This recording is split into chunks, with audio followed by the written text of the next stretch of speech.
Hello friends, welcome back to my channel. Friends, आप में से काफ़ी लोग मुझे कमेंट कर रहे थे यूपीपीसीएस 2024 के लिए क्या स्ट्रेटजी होनी चाहिए, किन बुक्स को पढ़ना चाहिए। तो ये वीडियो उसी पर बेस्ड होने वाली है और साथ में ही उन लोगों के लिए बहुत ज़्यादा इंपॉर्टेंट है ये वीडियो जिन्होंने अभी तैयारी शुरू की है और वो 2024 में अटैम्प्ट करने वाले हैं। तो फ्रेंड्स, इस वीडियो से आपके सारे डाउट्स क्लियर हो जाएंगे कि आपको क्या पढ़ना है, किन टॉपिक्स को पढ़ना है, किन सब्जेक्ट्स को पढ़ना है, किन बुक्स से पढ़ना है। अगर आप सेल्फ़ स्टडी करते हैं तो उसके लिए भी ये वीडियो इम्पॉर्टेंट है। आपने अगर कोचिंग नहीं की है और आपको बुक्स नहीं पता है तो सभी चीज़ों के लिए ये वीडियो बहुत ज़्यादा इंपॉर्टेंट है, तो इसको पूरा देखिएगा। चलिए शुरू करते हैं।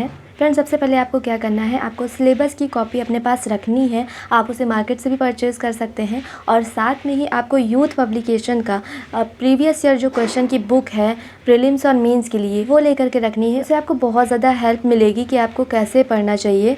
फ्रेंड्स, मैंने आपको बताया कि आप सबसे पहले क्या ले लीजिए, सिलेबस ले लीजिए। सिलेबस से आपको आइडिया मिल जाएगा कि कौन कौन से सब्जेक्ट्स पढ़ने होते हैं, वो मैं अभी आपको बताऊंगी, लेकिन फिर भी आपके पास भी होना चाहिए। और साथ में ही आप यूथ का प्रीवियस ईयर ले लीजिए सेट, जिसमें आपको सेक्शन वाइज दिए होते हैं क्वेश्चन। 150 क्वेश्चंस होते हैं पेपर में, लेकिन यहाँ पर क्या है, आपको सेक्शन वाइज सारी चीज़ें अलग अलग दी हुई हैं। जैसे कि ये मिडिवल हिस्ट्री का अलग दिया हुआ है, इसी तरह से मॉडर्न हिस्ट्री के लिए अलग से दिया हुआ है इसमें। फिर ये पॉलिटी के लिए अलग से क्वेश्चन दिए हुए हैं। इसमें फ़ायदा क्या होगा कि आप जो जो सब्जेक्ट्स पढ़ेंगे उनको आपको एक साथ क्वेश्चन मिल जाएगा और आप उससे एक आइडिया ले लेंगे कि कैसे क्वेश्चंस आते हैं। ठीक है, और इसी के साथ आप प्रीलिम्स के लिए तो लीजिए ही, साथ में मेंस के लिए भी इम्पॉर्टेंट है, मेंस के लिए भी आप लीजिए। जब आप प्रिपरेशन शुरू करते हैं तो उसमें सबसे पहला डाउट यही होता है कि न्यूज़पेपर पढ़ना चाहिए कि नहीं पढ़ना चाहिए और कौन सा पढ़ना चाहिए। तो मैं आपसे बता दूं, जो न्यूज़पेपर है आप पढ़ सकते हैं और प्रीलिम्स के लिए इतना ज़्यादा मैटर नहीं करता है, लेकिन हाँ, मेंस में आपकी थॉट प्रोसेस इससे बनती है, तो मेंस में आप को आंसर राइटिंग में हेल्प मिलती है। तो फ्रेंड्स, अगर आप हिंदी मीडियम के हैं तो आप दैनिक जागरण को फॉलो कर सकते हैं, और अगर आप इंग्लिश मीडियम के हैं तो आप द हिंदू को फॉलो कर सकते हैं। और साथ में ही मैं तो यही कहूँगी कि आप एडिटोरियल वाला पार्ट ज़्यादा पढ़िए और आर्टिकल्स पढ़िए, क्योंकि जो हेल्प मिलनी है मेंस में इसी से मिलनी है। बाकी आपको करंट अफेयर के लिए मैगजीन्स पढ़नी पड़ेंगी, जहाँ से आपका फैक्चुअल डेटा तैयार हो जाएगा। तो यहाँ पर टाइम वेस्ट करने से फ़ायदा नहीं है यूपीपीसीएस के लिए, तो आप इसको स्किप कर सकते हैं। ठीक है, साथ में मैंने आपको बताया कि आप सिलेबस ले लीजिए। ठीक है, प्रीलिम्स और मेंस का जिसमें दोनों दिया हो, और साथ में आप पीवाईक्यू के लिए बुक ले लीजिए, प्रीलिम्स और मेंस दोनों के लिए। ठीक है फ्रेंड्स, देखिए यूपीपीसीएस के लिए अगर आप तैयारी शुरू कर रहे हैं तो ये मान के चलिए पढ़ना तो पड़ेगा। एक बार आपको अपना बेस तैयार करना पड़ेगा। अगर आपने एक बार अपना बेस तैयार कर लिया ना,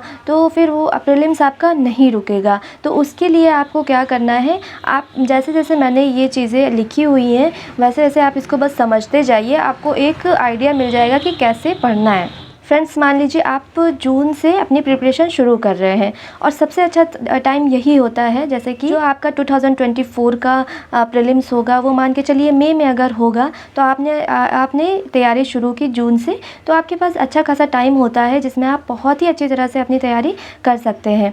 ठीक है, तो मान लीजिए आपने जून से प्रिपरेशन शुरू की, आपने सबसे पहला टॉपिक लिया हिस्ट्री। ठीक, हिस्ट्री में आपने सबसे पहले एंशियंट पढ़ा। एंशियंट मैं इसलिए बोल रही हूँ क्योंकि देखिए, आपने अभी तक अगर नहीं पढ़ा है तो आपको एक सीक्वेंस में ही पढ़ना अच्छा है आपके लिए, कि आपकी जो अंडरस्टैंडिंग हो वो डेवलप हो और एक सीक्वेंस में डेवलप हो। ठीक है, तो जैसे कि आपने एंशियंट हिस्ट्री उठाई, एंशियंट हिस्ट्री आपने एक टाइम लिमिट अपनी दे दी कि 15 डेज़ में मुझे कंप्लीट करनी है। तो सबसे पहले आप एंशियंट हिस्ट्री में आर.एस. शर्मा से अपना एक बार ऐसे ही पढ़ लीजिए। आर.एस. शर्मा को आप 5 डेज़ में इसको कंप्लीट करने की कोशिश करिए। 5 डेज़ में हो जाएगी, बहुत ज़्यादा नहीं है, बस आपको इसमें एंशियंट हिस्ट्री की अंडरस्टैंडिंग डेवलप करनी है। ठीक है, फिर उसके बाद आप दृष्टि की क्विक बुक से आप एंशियंट हिस्ट्री के टॉपिक्स को पढ़िए, क्योंकि दृष्टि की जो बुक है इसमें जो टॉपिक्स दिए हुए हैं वो वैसे ही दिए हुए हैं जिस तरह से प्रीलिम्स में पूछे जाते हैं, तो वहाँ से पढ़ना ज़्यादा सही रहेगा। इसके लिए मैंने भी इसी तरह से पढ़ा हुआ है। आप 6 डेज़ में इसको कंप्लीट करिए। ठीक है, फिर आपका इसमें एंशियंट हिस्ट्री अच्छा खासा तैयार हो जाएगा। फिर आपको क्या करना है, घटना चक्र पूर्वावलोकन, जो मैंने आपको दिखाया था इससे पहले वाली वीडियो में, जिसमें मैंने बुक लिस्ट शेयर की है आपके साथ। ठीक है, तो उसको आप 3 दिन में लगाने की कोशिश करिए। घटना चक्र में प्रीवियस ईयर क्वेश्चंस होते हैं, इससे क्या होगा आपका प्रीलिम्स के लिए बहुत ही अच्छी तरह से एंशिएंट हिस्ट्री तैयार हो जाएगा। साथ में अगर आप फ्रेंड्स ये कर पाते हैं, मेंस के क्वेश्चन आंसर का एनालिसिस आप कर लीजिए एक दिन के अंदर।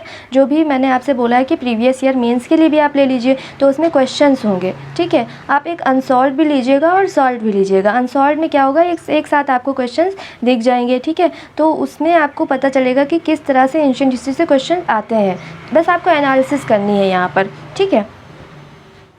फ्रेंड्स ये आर.एस. शर्मा की बुक है, ठीक है। आप इससे एंशिएंट हिस्ट्री एक बार पढ़ लीजिए, तो इसमें क्या होगा कि आपको एक समझ आपके अंदर आ जाएगी कि किस तरह से क्या क्या टॉपिक्स हैं। और साथ में आप इससे अगर पढ़ेंगे तो इसमें क्या है कि आप ये देखिए सारी बुक्स आपको मिल जाएंगी एक ही जगह पर जो कि पूछी जाती हैं एंशिएंट हिस्ट्री की, ठीक है। और साथ में ये देखिए यहाँ पर बुक्स वगैरह दी हुई हैं, मुद्रा राक्षस, विशाखदत्त, महाभाष्य, पतंजलि, ठीक है। तो इससे क्या होगा कि आपको बहुत ज़्यादा आपका जो प्रीलिम्स है वो अच्छे से तैयार हो जाएगा यहाँ से, ठीक है। तो इस वजह से फैक्चुअल डेटा इसमें ज़्यादा है और फैक्चुअल ही प्रीलिम्स में पूछा जाता है, तो यहाँ से आपका प्रीलिम्स बहुत अच्छे से तैयार हो जाएगा, ठीक है।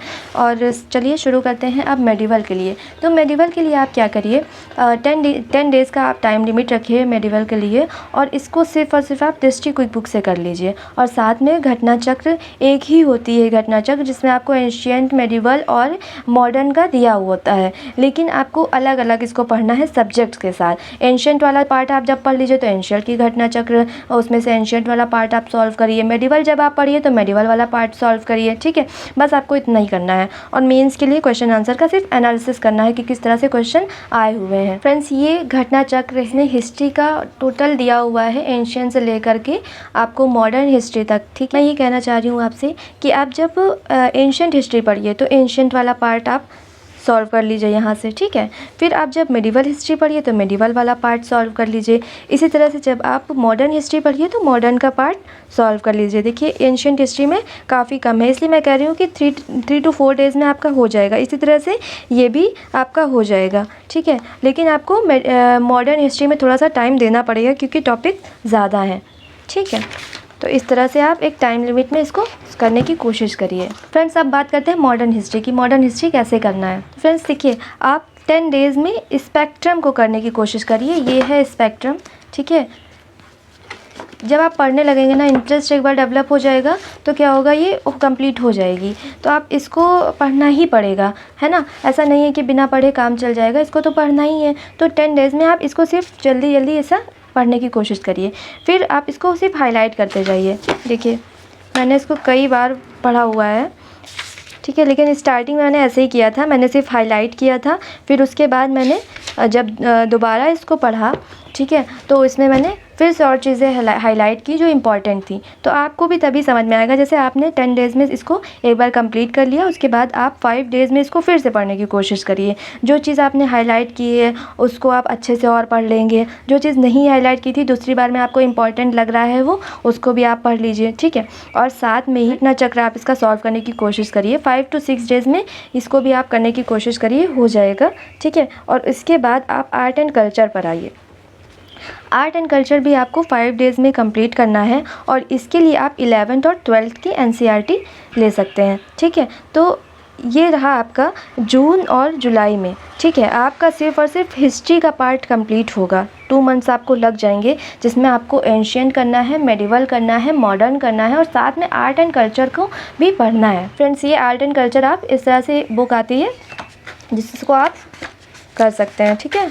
ये देखिए इसमें सारे टॉपिक्स मिल जाएंगे आपको। ये 11th की है, इसी तरह से 12th की भी होती है।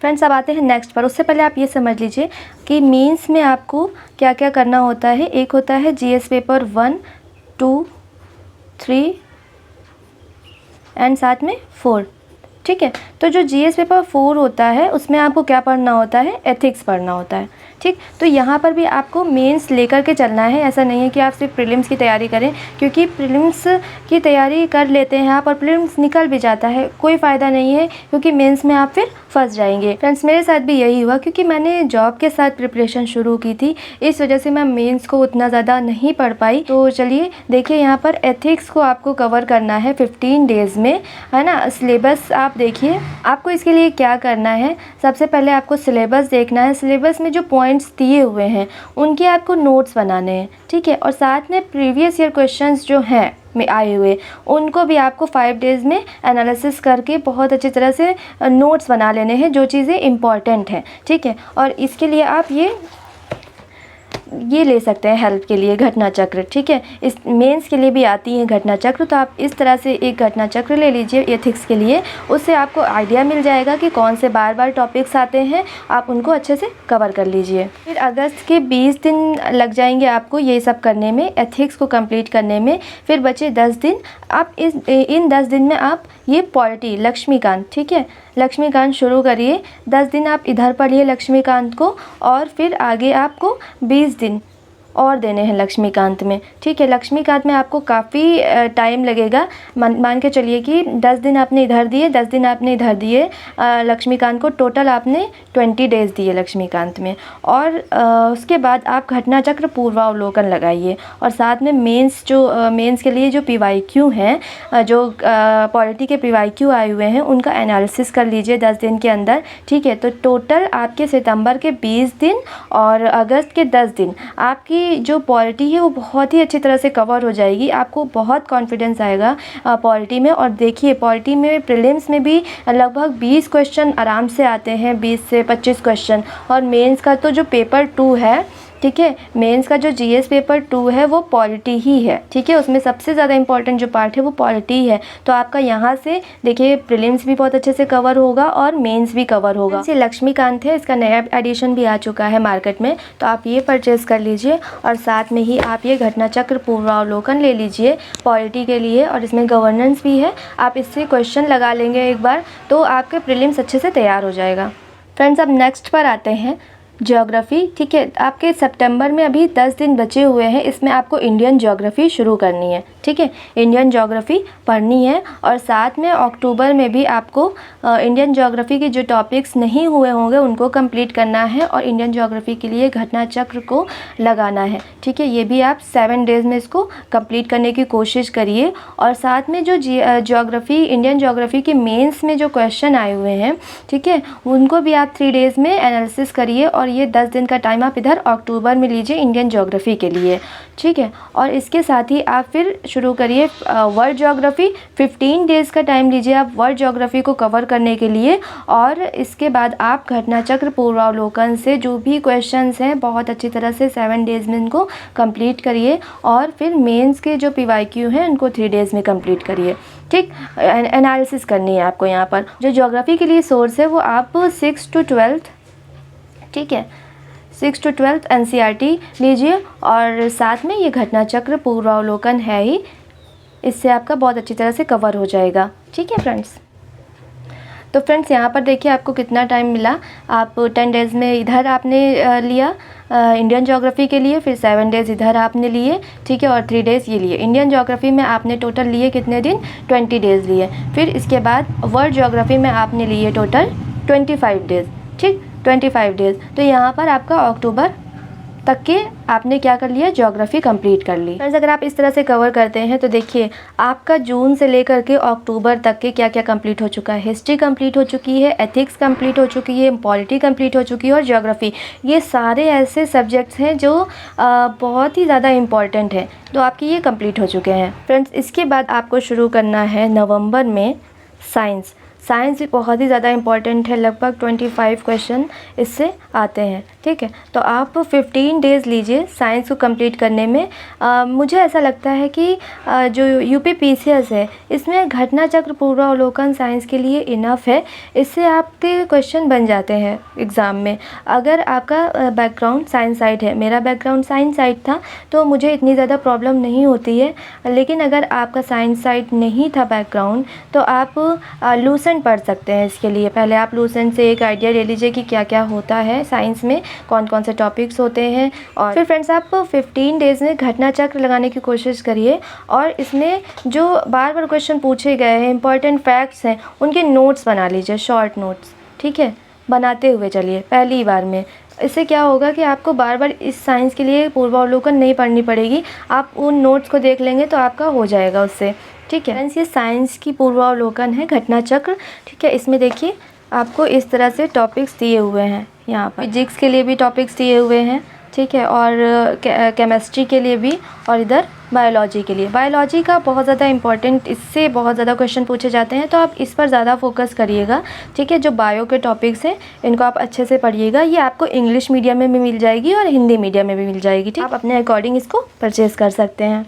फ्रेंड्स, इसके बाद आते हैं इन्वायरमेंट पे। इन्वायरमेंट के भी बहुत ज़्यादा क्वेश्चन आते हैं, तो देखिए 15 डेज़ आप इन्वायरमेंट के लिए रख लीजिए। फ्रेंड्स, ये देखिए डिस्ट्रिक्ट की क्विक बुक है, आप इस तरह से एक बुक ले सकते हैं जिससे आपका इन्वायरमेंट कंप्लीट हो जाएगा। इसमें सारे टॉपिक्स दिए हुए हैं। और फ्रेंड्स, ये इन्वायरमेंट के लिए घटना चक्र पूर्वावलोकन है। ठीक है, 5 डेज़ में ये ईजिली हो जाएगी।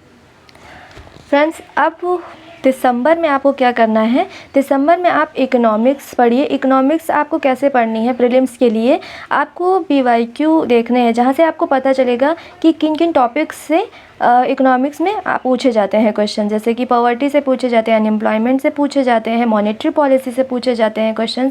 ठीक है, तो इससे आपको इंपॉर्टेंट टॉपिक्स 5 डेज़ में कंप्लीट कर लेना है। एक शॉर्ट फॉर्म में नोट्स बना लेना है, जिसके लिए आप इस बुक को यूज़ कर सकते हैं। ठीक है, इसमें से आपको सब कुछ नहीं पढ़ना है, बस आप देखिएगा कि कौन से टॉपिक्स इंपॉर्टेंट है, उनको आप कवर कर लीजिएगा। इकोनॉमिक्स में क्या इंपॉर्टेंट होता है, आपको इकोनॉमिक्स के लिए क्या करना है, सिर्फ आपको PYQ देखने हैं, जिसमें से आपको आइडिया लग जाएगा कि कौन से टॉपिक इंपॉर्टेंट है। उन इम्पॉर्टेंट टॉपिक्स को आप इस बुक से कवर कर सकते हैं, या फिर आप कोई वीडियो देख सकते हैं उसके लिए, जहाँ पर आपको कुछ टेक्निकल टर्म लग रहे हैं, समझ में नहीं आ रहे हैं, उसके लिए आप वीडियो देख सकते हैं। और साथ में इस बुक से आप इम्पॉर्टेंट टॉपिक कवर कर सकते हैं। और इकोनॉमिक्स में इससे ज़्यादा इम्पॉर्टेंट क्या होता है, बजट्स और इकोनॉमिक सर्वे। आपने अगर इस बार का पेपर देखा होगा तो आपको समझ में आएगा कि कितने ज़्यादा क्वेश्चन थे बजट से, इकोनॉमिक सर्वे से, यूपी बजट से। तो वो आपको अभी नहीं करना है, वो फरवरी में जब आएगा बजट नया, तो आप उससे करिएगा। ठीक है, उस टाइम करिएगा। फ्रेंड्स, अब आते हैं यूपी स्पेशल पर। ठीक है, यूपी स्पेशल अब बहुत ज़्यादा इंपॉर्टेंट हो चुका है, क्योंकि ये देखिए पेपर 5, GS पेपर 5 और 6 एक इस बार सिलेबस जो चेंज हुआ है उसमें ये ऐड हुआ है। ठीक है, तो इस बार बहुत ज़्यादा इंपॉर्टेंट हो गया है, तो ये आपको एक बार पढ़ लेना चाहिए इधर ही। तो आप इसको 25 डेज़ में इसको कंप्लीट करने की कोशिश करिए। और प्रीलिम्स के लिए आप क्या करिए कि प्रीवियस ईयर जो क्वेश्चन है उनको बहुत ही अच्छी तरह से लगा लीजिए, वहीं से आता है ज़्यादातर। ठीक है, और मेंस के लिए आप इस बुक को पढ़ सकते हैं। देखिए इसमें सारे टॉपिक्स इस तरह से दिए हुए हैं, बहुत अच्छे तरह समझा करके, तो आप इसको अच्छे से पढ़ लीजिए, तो आपका इससे कवर हो जाएगा। और फ्रेंड्स, इसके बाद आपके पास जो टाइम बचेगा वो जनवरी, फरवरी और मार्च, ठीक है, और अप्रैल। ये जो 4 महीने का टाइम है, ये टाइम बहुत ही ज़्यादा इम्पॉर्टेंट होता है। इसमें आपको रिवीज़न करना होता है। तो आप जब इधर अपना एक प्लेटफॉर्म आपने तैयार कर लिया, ठीक है, आपके सारे सब्जेक्ट्स कंप्लीट हो चुके होंगे, तो आपको बहुत ज़्यादा कॉन्फिडेंस आ चुका होगा आपके अंदर। और इस टाइम आप क्या करें, अपना रिवीज़न करें। इधर भी पढ़ने के लिए बहुत कुछ है, क्योंकि करंट अफेयर मैंने देखा है कि पहले से पढ़ते रहो लेकिन फिर भी हमें पढ़ना पड़ता है। तो आप जनवरी में जो भी लास्ट करंट अफेयर है, 6 मंथ का करंट अफेयर, वो आप कंप्लीट करिए। ठीक है फ्रेंड, तो देखिए दिसंबर तक आपने क्या कर लिया, अपने सारे टॉपिक कवर कर लिए, सारे सब्जेक्ट्स कवर कर लिए। अब आपको क्या करना है, जनवरी से अप्रैल तक के सिर्फ रिवीजन करना है। ठीक है, और रिवीजन के साथ जो नई चीज़ें पढ़नी है वो क्या करना है, आपको करंट अफेयर अपना जो भी इम्पॉर्टेंट है वो कवर करना है। ठीक है, अगर आप मंथली कर रहे हैं इस बीच तो वो अच्छी बात है, लेकिन अगर नहीं किया है आपने तो आपके पास बहुत ही अच्छा टाइम है। इसमें आप करंट अफेयर बहुत अच्छे से कवर कर सकते हैं, यूपी करंट आप बहुत अच्छे से कवर कर सकते हैं। साथ में आपको बजट और इकोनॉमिक सर्वे ये पढ़ना होगा इधर फरवरी में, और रिवीजन आपको घटना चक्र का फिर से करना पड़ेगा। और साथ में ही आपको प्रैक्टिस करनी है। प्रैक्टिस के लिए आप टेस्ट सीरीज़ ज्वाइन करिएगा। इस टाइम ज्वाइन करने का फ़ायदा ये होता है कि आपके सारे टॉपिक्स पढ़े हुए होते हैं और आप को सही आइडिया मिलता है और आप अच्छा कर पाते हैं टेस्ट सीरीज़ में, तो एक कॉन्फिडेंस भी बिल्ड होता है। ठीक है, और साथ में आपको CSAT के लिए भी पढ़ना पड़ेगा इस तरफ, यानी कि इन 4 महीनों में आपको ये सारी चीज़ें करनी है। तो फ्रेंड्स, आपका प्रीलिम्स तो रुकेगा ही नहीं।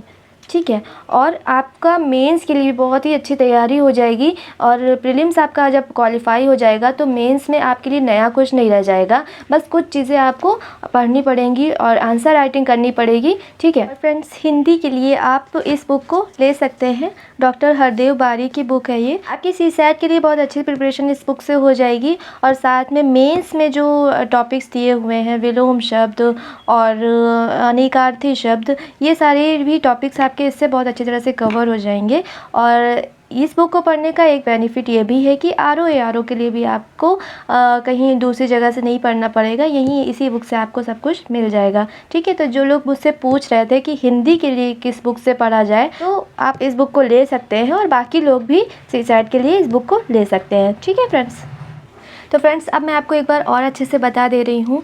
देखिए आपको टाइम में बनना पड़ेगा क्योंकि टाइम बिल्कुल नहीं है, और अगर आपको नेक्स्ट प्रीलिम्स देना है 2024 में तो तैयारी अभी से शुरू करनी पड़ेगी। यानी कि जून से अगर आप शुरू कर रहे हैं तो आपके पास बहुत अच्छा टाइम है और आप नेक्स्ट प्रीलिम क्लियर कर सकते हैं। और मैंने आपको जो सोर्स बताए हैं, दिखाए हैं अभी, उन्हीं से ही आप बहुत अच्छी तरह से पढ़ सकते हैं। तभी आपके अंदर बहुत अच्छी तरह से कॉन्फिडेंस बिल्डअप हो जाएगा और आप प्रीलिम्स क्वालिफाई कर पाएंगे। ठीक है, तो आपको ये वीडियो कैसा लगा आप मुझे कमेंट में ज़रूर बताइएगा। मिलते हैं नेक्स्ट वीडियो में, तब तक के लिए all the best, bye bye.